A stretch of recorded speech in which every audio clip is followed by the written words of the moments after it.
Hi friends, మనకు మిరప పంటలో అది పండు మిర్చి అయినా ఎండు మిర్చి అయినా ఫ్రూట్ క్వాలిటీ అనేది చాలా ఇంపార్టెంట్. మనకు ఫ్రూట్ క్వాలిటీ బాగున్నప్పుడు మాత్రమే మార్కెట్లో మంచి ధర పలుకుతుంది. మనకు ఈ ఫ్రూట్ క్వాలిటీ తగ్గిపోయినప్పుడు మనకు మార్కెట్లో ధర తగ్గడం అనేది ఎక్కువగా జరుగుతుంది.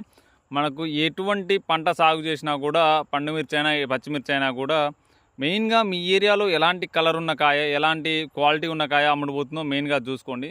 దాన్ని బట్టి మీరు విత్తన రకాన్ని ఎంచుకోవడం వల్ల మీకు పంట దిగుబడి పెరగడమే కాకుండా వచ్చిన అతి తక్కువ దిగుబడి కూడా మంచి ధరకు అమ్ముకోవడానికి వీలవుతుంది. అంతేగాని మనకు యూట్యూబ్లలో చూసి ఈ మనకు అనువైన రకాలు కాకుండా వేరే రకాలు ఎంచుకోవడం వల్ల ఆటోమేటిక్గా రైతు నష్టపోవడం జరుగుతుంది. కాబట్టి ప్రతి ఒక్క రైతుకు నేను చెప్పేది ఏంటంటే మెయిన్గా మీ ప్రాంతాలకు తగ్గ అనువైన రకాలను ఇప్పుడు ఇక్కడ చూస్తే చాలా ముద్దుగున్నాయి కాయలు, కానీ ఇవి అన్ని మార్కెట్లలో అమ్ముడు పోకపోవచ్చు. అలా మీకు మార్కెట్కి సెట్ అయ్యే విత్తనాలు మాత్రమే ఎంచుకోండి. ఇలాంటి మంచి ఇన్ఫర్మేషన్ తోటి రైతుకు షేర్ చేయండి. మరెన్నో వీడియోస్ కోసం మన ఛానల్ సబ్స్క్రైబ్ చేసుకోండి.